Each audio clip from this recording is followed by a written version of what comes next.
Hello guys, welcome to my channel. आज मैं आपको NCERT यूपी बोर्ड क्लास 12 की मैट्रिक्स बताने जा रहा हूं। मैट्रिक्स में एक्सरसाइज 3.1 आपको सॉल्व करके दिखाऊंगा।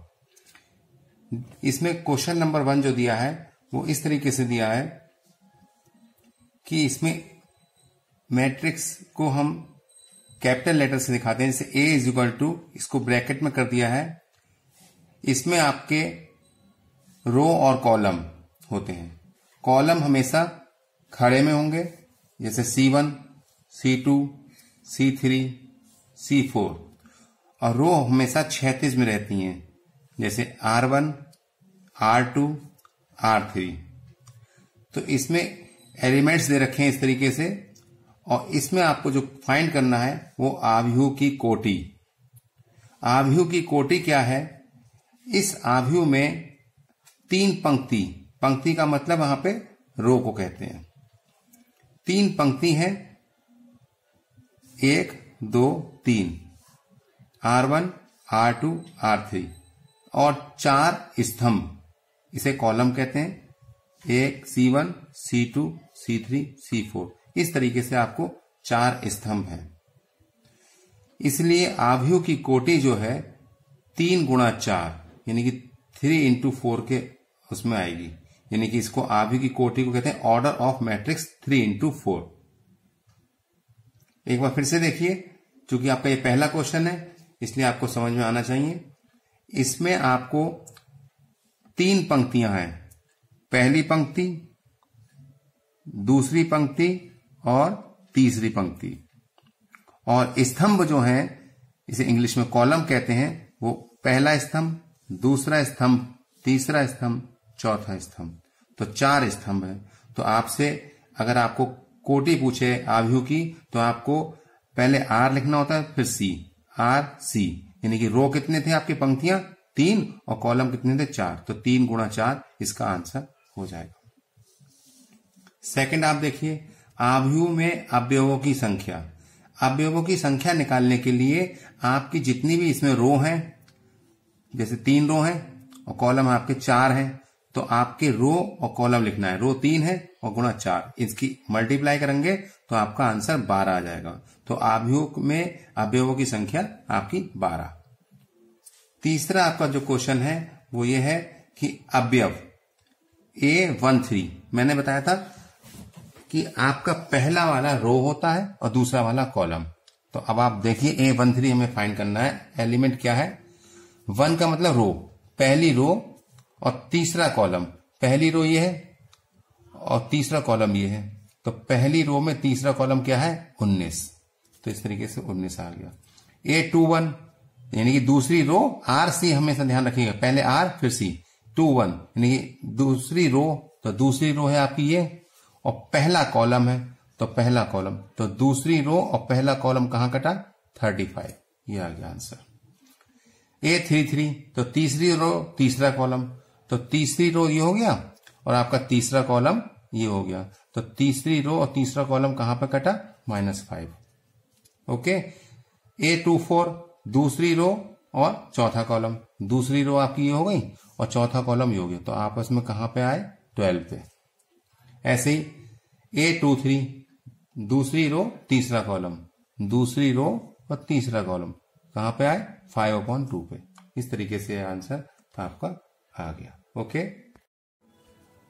अब देखिए आप सेकंड क्वेश्चन में ये लिखा है, यदि किसी आव्यूह में 24 अवयव हैं तो इसकी संभव कोटियां क्या होंगी? यदि इसमें 13 अवयव हो तो कोटियां क्या होंगी? तो आपको ये दिया गया है कि 24 अवयव है इसमें, तो 24 अवयव वाले आव्यूह की संभव कोटियां, यानी कि जो अवयव है एलिमेंट्स वो 24 हैं, तो इससे रिलेटेड संभव कोटियां बतानी है। तो कोटियां यानी कि ऑर्डर, यानी कि इसकी 24 किस किस की टेबल में आता है? 1 into 24, 2 की टेबल में आता है, 2 into 12 हो जाएगा। 3 into 8, 3 into 24, 4 into 6, 6 into 4, 8 into 3, 12 into 2, 24 into 1। आपको क्या करना है कि जो 24 है वो किसके पहाड़े में आते हैं? 1 के पहाड़े में, 2 के पहाड़े में आता है तो 2 इंटू 12 हो जाएगा। 3 के पहाड़े में भी आता है, 4 के पहाड़े में आता है, 6 के पहाड़े में आता है, 8 के पहाड़े में आता है, इस तरीके से 12 के पहाड़े में, 24 के पहाड़े में। तो इस तरीके से आपकी कोटियां आ जाएंगी। और आपका 13 अवयव हो तो कोटियां क्या होंगी जी? तो 13 अवयव वाले आव्यूह की संभव कोटियां जो है 1 गुणा 13 और 13 गुणा 1। ठीक है।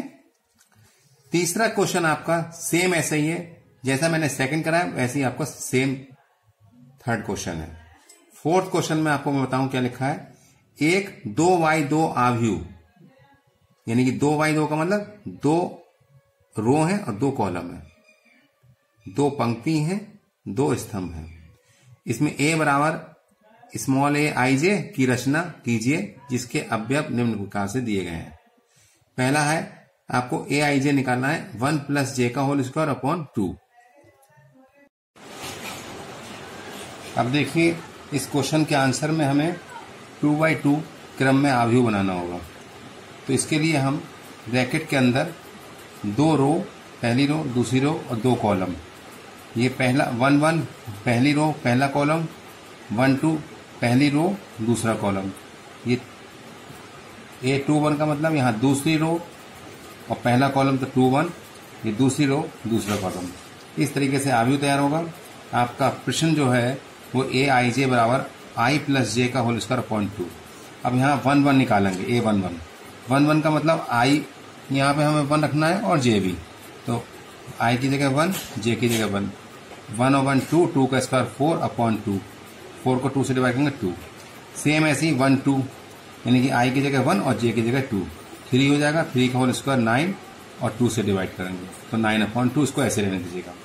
2 1 i की जगह 2 और j की जगह 1, ये i होता है और ये j, तो 3 का स्क्वायर 9 और 2, ऐसे 2 2 i की जगह 2 और j की जगह 2, 2 और 2 4, 4 का स्क्वायर 16 अपॉन 2 और 2 8 16। इस तरीके से अभीष्ट आव्यूह आपका 2 9 अपॉन 2, 9 अपॉन 2 और 8, इस तरीके से आपका आंसर आता है।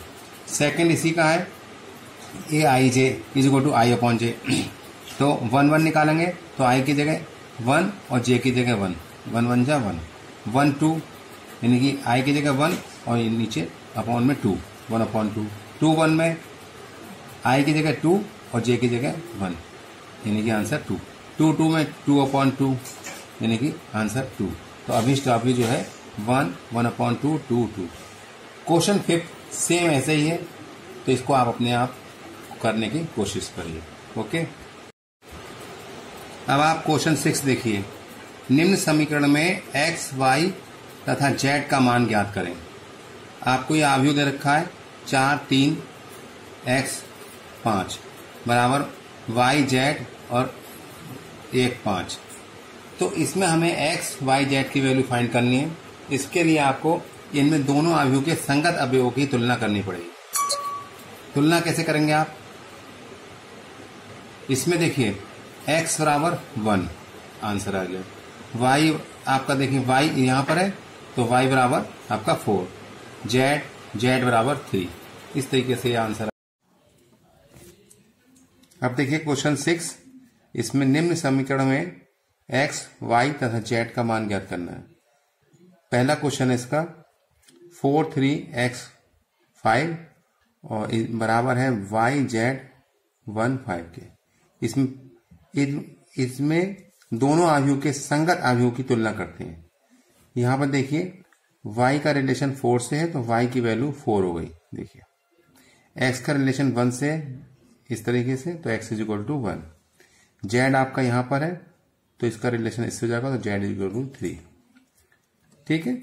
सेकंड पार्ट में इसके देखिए 6 के x + y 2 5 + z x y = आव्यूह में लिखा है 6 2 5 8। तो आप देखिए x + y का आप संबंध 6 से है तो x + y = 6, फर्स्ट इक्वेशन। ऐसे ही आप देखिए 5 + z = 5, तो यहां पर आ गया। तो z की वैल्यू तो आप यहीं पे निकाल सकते हैं, z जगह 5 ऐसे रहने दीजिए, इसको माइनस कर जाएगा तो 5 - 5 g, तो z की वैल्यू आपकी 0 आ गई। ऐसे ही आप एक्स वाई का रिलेशन 8 से है तो x y is equal to 8। Equation first और सेकंड को हम सॉल्व करते हैं समीकरण 1 तथा समीकरण 2 को हल करने पर। x plus y is equal to 6 तो y is equal to 6 minus का x, y is equal to 6 minus x समीकरण 2 में रखने पर। समीकरण 2 ये है, इसमें हम अब रखेंगे। देखिए x y is equal to 8 समीकरण 2, एक्स वाई की वैल्यू 6 माइनस एक्स थी तो y की जगह हमने 6 माइनस एक्स लगा दी इज इक्वल टू 8। मल्टीप्लाई करेंगे 6x और इसकी से करेंगे तो x square is equal to 8, या एक्स स्क्वायर को जब हम इधर ले जाएंगे तो प्लस का हो जाएगा, 6x को प्लस का इधर को ले जाएंगे तो माइनस का 6x प्लस का 8 है इज इक्वल टू 0। अब 8 के फैक्टर करेंगे, हमें ऐड करके 6 लाना है। 4 2 जा 8, 4 प्लस 2 इज इक्वल टू 6, तो 6 की जगह हमने 4 प्लस 2 लिख दिया। अब आप खोलेंगे एक्स स्क्वायर माइनस का 4x माइनस प्लस माइनस इधर 2x प्लस का 8 इज इक्वल टू 0। इन दोनों में से हमने x कॉमन लिया तो इधर से x बचेगा, इधर से 4 माइनस इसमें से 2 कॉमन आ रहा है क्योंकि 2 4 जा 8 होता है, 2 ले लेंगे तो x बाहर माइनस है तो अंदर का साइन चेंज हो जाएगा और 2 4 जा 8। ये वैल्यू x ही हो गई तो इसमें से x माइनस 4 कॉमन ले लिया तो इधर से x बचेगा और इधर से 2 इज इक्वल टू 0। तो इससे आप देखिए अगर हम x minus 4 is equal to 0 लेंगे तो x बराबर 4 हो जाएगा और इसमें x इज इक्वल टू 2। अब आप देखिए x बराबर 4 समीकरण 1 में रखने पर, समीकरण 1 थी x plus y is equal to 6, तो x की जगह हमने 4 रख दिया प्लस का y इज इक्वल टू 6, तो y इज इक्वल टू 6 में से 4 सब्ट्रैक्ट होगा तो 2, तो x बराबर 4 पे 2 आ गया। ऐसी x इज इक्वल टू 2 पर समीकरण 1 में रखने पर, तो समीकरण 1 थी x plus y is equal to 6, x की जगह आपने 2 रखा है plus y is equal to 6, तो y इज इक्वल टू 6 में से 2 जाएगा तो 4, तो x बराबर 2 पे y की वैल्यू 4 आ रही है। अब देखिए x बराबर 4 पे y की वैल्यू 2 तो x बराबर 4 y इज इक्वल टू 2, या x बराबर 2 पे हमने समीकरण 1 में रखा था तो 4 आया था y की वैल्यू, तो x बराबर 2 पे 4 और z की वैल्यू हम पहले ही फाइंड कर चुके हैं 0। तो इस तरीके से क्वेश्चन 6 का आंसर ये आता है। ओके, अब देखिए क्वेश्चन 6 का थर्ड पार्ट। इस आव्यूह में x plus y plus z, x plus z y plus z, इधर वैल्यूज है 9 5 7, तो समीकरण 1 हो गई x plus y plus z is equal to 9, समीकरण 2 x plus z is equal to 5 और 3 हो गई y plus z is equal to 7। आप क्या करेंगे, समीकरण 2 की वैल्यू, समीकरण 2 से क्या है x plus z is equal to 5, समीकरण 1 में रख देंगे। इस x प्लस जेड की जगह हम आप क्या रख देंगे 5, y ऐसे ही रहेगा तो y की वैल्यू आ जाएगी 9 में से 5 घटेगा तो 4। इसी प्रकार समीकरण 3 से, समीकरण 3 है y plus z is equal to 7, तो आप समीकरण 1 में रखेंगे तो y प्लस जेड की जगह हम क्या रखेंगे 7, तो 7 और x आपका ऐसे ही रहेगा, तो x की वैल्यू 9 में से 7 गए 2, तो y और x की वैल्यू हमें फाइंड होती है यहाँ पर।